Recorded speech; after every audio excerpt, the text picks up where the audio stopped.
Assalamualaikum warahmatullahi wabarakatuh. Alhamdulillah, mudah-mudahan kita dalam kondisi sehat walafiat. Bersyukur kepada Allah Subhanahu wa Ta'ala. Mudah-mudahan kita diberikan keberkahan untuk menimba ilmu di Unpas ini. Pada saat sekarang, alhamdulillah kita masuk ke dalam sesi ke-7 berkaitan dengan judul Production Operation Management 2 atau pengelolaan produksi dan operasi. Keputusan operasi meliputi pertama proses, kedua kapasitas, ketiga inventory, keempat sumber daya, dan kelima kualitas produk. Proses produksi adalah sesuatu atau sebuah rangkaian atau urutan pekerjaan dan atau perlakuan terhadap bahan baku dan bahan penolong untuk menghasilkan produk atau produk langsung menjadi produk akhir. Kemudian proses produksi juga dapat berlaku baik sederhana maupun kompleks, baik dalam hitungan jam, ton output per jam, hingga pada hitungan harian, ton output per hari. Kalau kita berbicara dalam proses produksi, pertama yang harus diperhatikan adalah tentang input faktor. Apa yang dimaksud dengan input faktor adalah raw material atau bahan baku yang digunakan, kemudian bahan penolong, selain bahan baku tentu ada bahan-bahan tambahan, kemudian energi yang digunakan, baik listrik maupun diesel, kemudian tenaga kerja, dan sebagainya. Kemudian input tersebut tentunya melalui sebuah proses pengolahan dan transformasi konversi menjadi output yang baik dalam bentuk main produk atau produk utama, kemudian by produk sampingan, dan adanya kehilangan. Jadi sebuah proses itu dikatakan efisiensi itu dilihat dari feedbacknya. Apakah efisiensi tersebut mendekati 100 atau 90 atau berapa? Ini merupakan bagian apakah sebuah proses produksi itu berjalan dengan baik. Kemudian dari sisi keputusan operasi, maka beberapa kaitan yang penting diperhatikan adalah keputusan operasi tentang proses, yaitu menyangkut jenis atau tipe proses yang akan dilakukan atau dilaksanakan, dengan peralatan apa, arus prosesnya bagaimana, otomatisasi atau manual, dan sebagainya. Jadi proses itu bisa dalam bentuk manual ataupun sudah mechanical atau semi otomatis atau fully otomatis. Kemudian yang perlu diperhatikan adalah kapasitas. Kapasitas itu menyangkut daripada kapasitas produksi. Ini harus dilihat dari ketersediaan peralatannya sendiri, supply dari bahan baku, kemudian demand atau kebutuhan konsumen, tarikan konsumen, serta sarana penyimpanan yang ditetapkan besarnya kapasitas produksi. Jadi kapasitas ini sangat bergantung kepada investasi nantinya, investasi dari mesin dan peralatan. Kemudian itu diperhatikan juga supply dan demand harus berseimbang, kemudian juga tempat penyimpanan bahan baku maupun bahan jadi atau setengah jadi. Dari kapasitas ini tumbuhlah inventory atau inventory ini adalah persediaan bahan baku, bahan penolong, bahan antara, produk akhir, serta keseimbangan arus input dan output yang ditetapkan, yang menetapkan besarnya inventory tadi. Jadi inventory adalah persediaan, kaitannya dengan pergudangan, itu tentunya ada di sini. Kemudian keputusan operasi juga berkaitan dengan sumber daya, yaitu sumber daya manusia, SDM, tenaga kerja, tenaga manajemen, sumber daya lainnya, ya sumber daya keuangan, tenaga, dan seterusnya. Jadi di sini sumber daya banyak sekali yang akan berkaitan dengan proses produksi operasi tadi. Kemudian yang perlu diperhatikan adalah keputusan kualitas produk. Keputusan atas tingkat kualitas mana yang dihasilkan sesuai dengan kemampuan dan serapan pasar serta produk yang dihasilkan. Jadi kita bisa bermain di high quality, di medium atau low quality. Karena kaitannya kualitas ini akan berkaitan dengan kecepatan proses, bahan baku, kapasitas, dan peralatan yang tersedia. Pada dasarnya kualitas itu merupakan bagian yang terpenting. Jadi kualitas memang harus diusahakan sebaik mungkin apapun yang terjadi, tetapi juga ada yang bermain pada produk-produk menengah, kualitas medium, tetapi dengan tujuan sirkulasi, putaran barang atau turnover daripada operasi itu menjadi tinggi. Jadi itu yang berkaitan dengan keputusan operasi.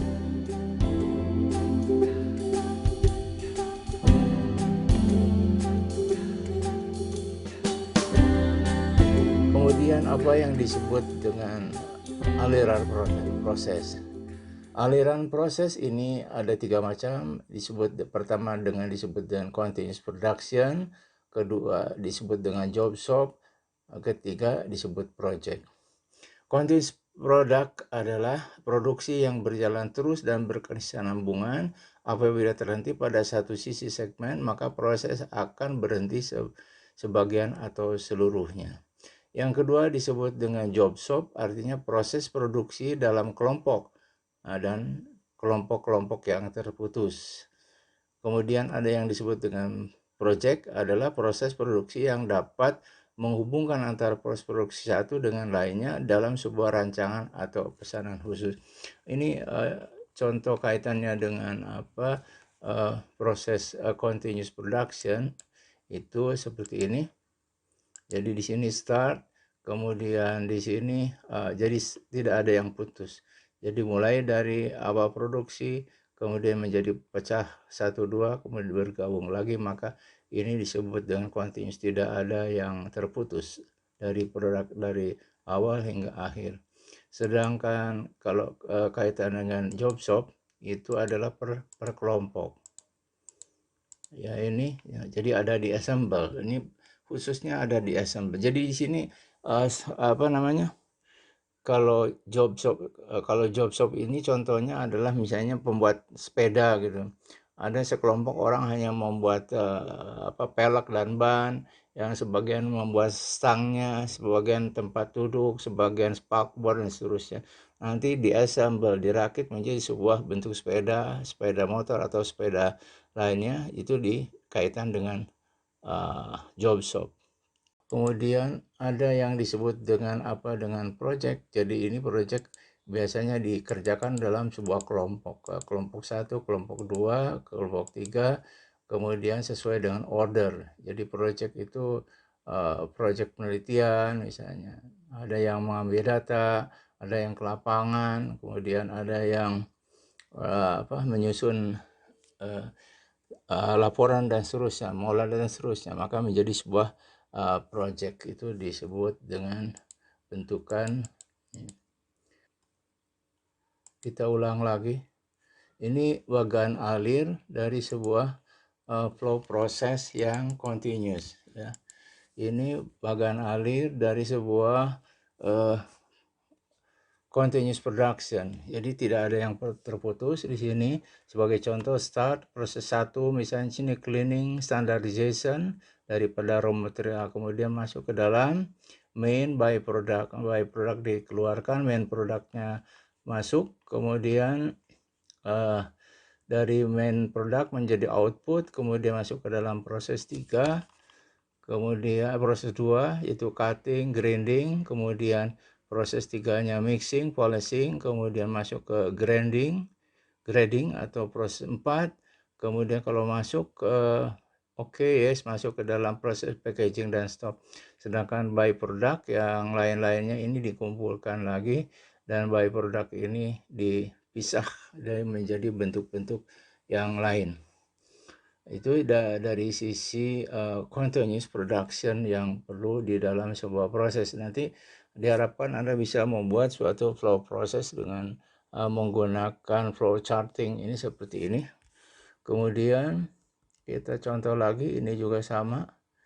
Nanti di dalam business plan tentu harus ada flow chart seperti ini. Kita mulai dari start, kemudian raw material ini 100 ton masuk proses 4 line, kemudian di sini efisiensi 90%, yieldnya 60%, waktu proses 12,5 jam, laborers 3 orang per lines ya, kapasitas produksi 2 ton per jam, mendapatkan main product, kemudian main output for process ya, jadi prosesnya, output of prosesnya adalah 60 ton, waktu prosesnya, proses ada 50 jam per 4 unit, kemudian mesinnya 12,5 jam.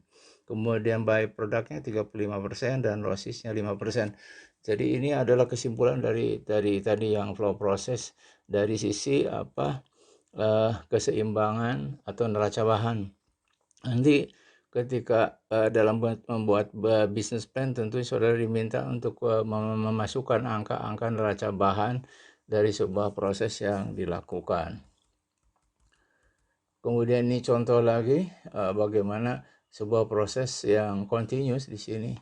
Jadi di dalam produksi pangan atau pertanian kebanyakannya dalam bentuk continuous production atau continuous process. Jadi di sini dari intake masuk ke screen cleaning, kemudian masuk ke elevator, kemudian masuk ke temporary bin, masuk ke proses 1, masuk ke conveyor, masuk proses 2, naik ke elevator, masuk ke product tank, kemudian pada packaging.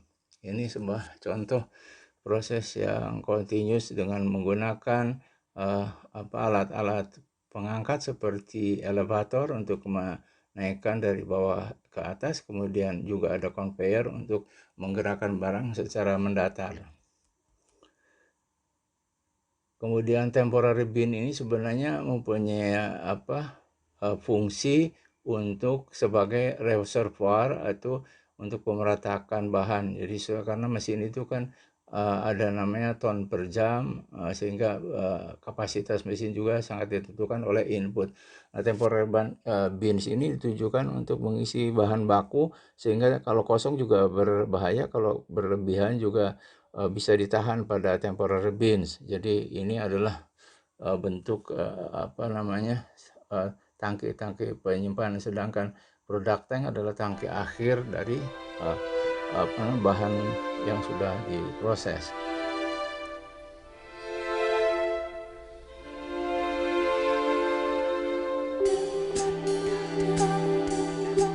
Selanjutnya kita membahas perbandingan dari continuous, job shop sama project dilihat dari sisi karakteristiknya. Pertama, karakteristik produk. Pertama, lihat jenis kemasan. Untuk continuous bersifat kelompok besar, job shop kelompok, kemudian project tunggal. Kemudian aliran produk untuk continuous itu berurutan, job shop berbaur, dan project tidak ada. Kemudian dari sisi volume itu tinggi dan massal, sedangkan pada job shop sedang by order, kemudian project juga bersifat khusus ya. Nah, di sini bisa dilihat bahwa pada continuous proses itu aliran maupun volume berurutan dan bersifat massal. Kemudian dari sisi permodalan, dilihat dari investasinya cukup tinggi, kalau job shop sedang, project rendah.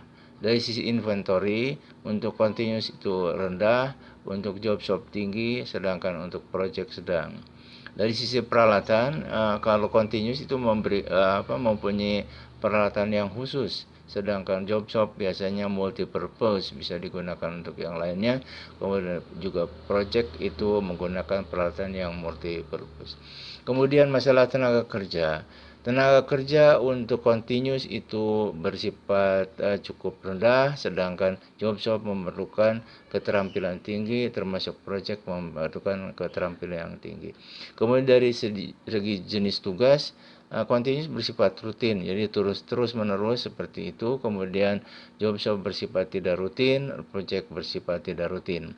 Kemudian sasaran dari pekerjaan, pertama dari sisi fleksibilitasnya, untuk continuous rendah, untuk job shop sedang, untuk project tinggi. Kemudian biaya yang ditimbulkan adalah untuk continuous adalah rendah, untuk job shop sedang, untuk project tinggi. Kemudian kualitasnya, pertama dari continuous itu bisa rendah sampai tinggi, kemudian job shop itu bisa berubah sesuai dengan pesanan, kemudian project juga berubah-ubah sesuai dengan pesanan. Kemudian kontrol pada continuous itu mudah dikontrol, sedangkan pada job shop dan project adalah sulit untuk dilakukan kontrol.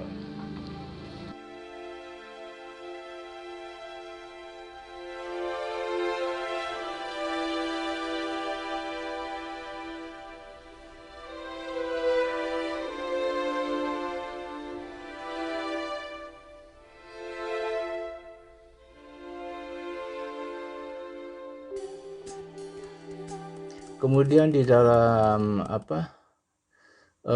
proses produksi atau di dalam production operation management ini tidak lepas adanya daripada pertama perencanaan, ya, planning. Planning ini masuk ke dalam research and development atau R&D.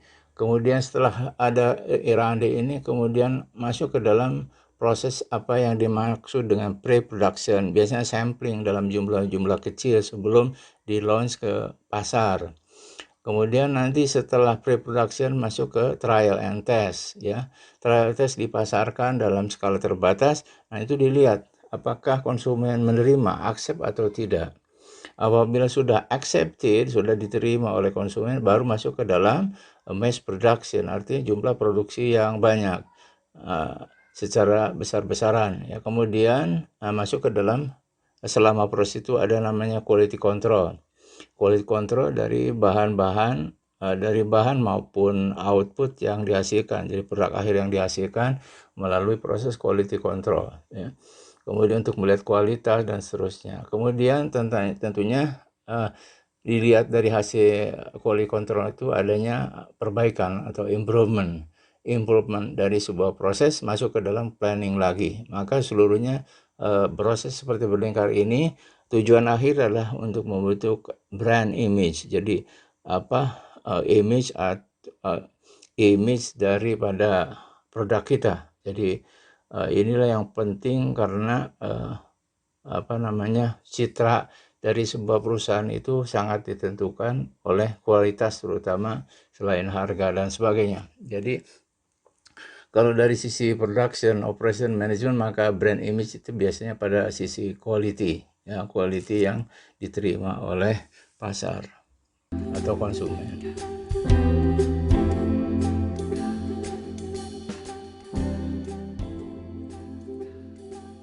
Di dalam quality control ini ada beberapa hal yang perlu diperhatikan. Pertama, di dalam quality control ini biasanya di sebuah perusahaan atau pabrikan ada SOP atau disebut dengan Standard Operation Procedure.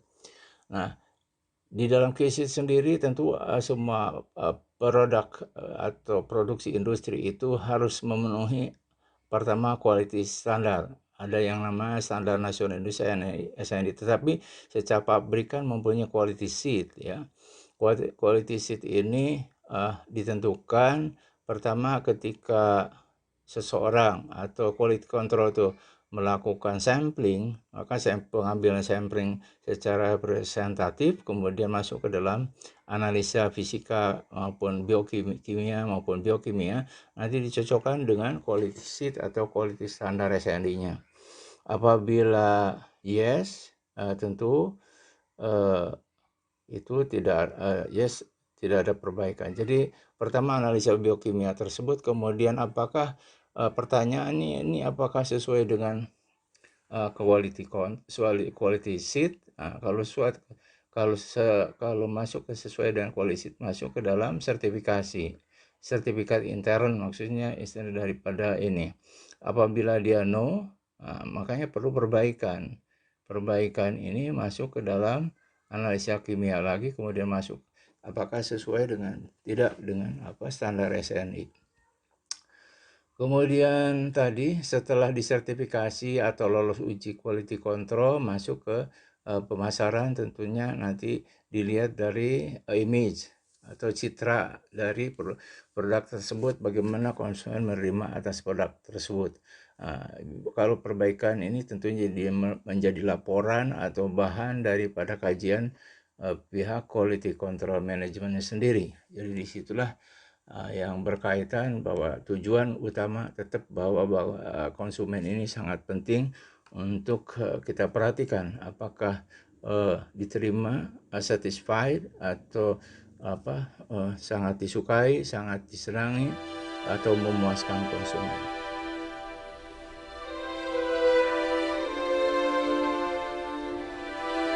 Walafiat. Alhamdulillah kita sudah sampai pada akhir dari sesi ke-7. Bahan kuliah semuanya sudah disampaikan insya Allah. Oleh karena itu dari sesi 1 sampai sesi 7 mudah-mudahan saudara dapat mengambil manfaatnya, dan insya Allah setelah sisa-sisa waktu ini akan digunakan untuk melakukan quiz atau rapid test maupun multiple choice, baik yang melalui aplikasi e-learning ataupun kemungkinan ada tes yang bersifat langsung pada saat bersamaan, sehingga kita dapat merecord semua kegiatan. Kemudian seluruh hasil dari dari kajian-kajian atau laporan-laporan sudah diterima, dan alhamdulillah sudah memberikan hasil yang bagus. Saya merasa cukup berterima kasih karena Anda semua ternyata memberikan apresiasi atau respon yang cepat. Artinya ada, dan seluruhnya kami record untuk menjadi bahan pertimbangan dalam memberikan penilaian di term 1 ini. Demikian, mudah-mudahan sehat semua. Terima kasih. Assalamualaikum warahmatullahi wabarakatuh.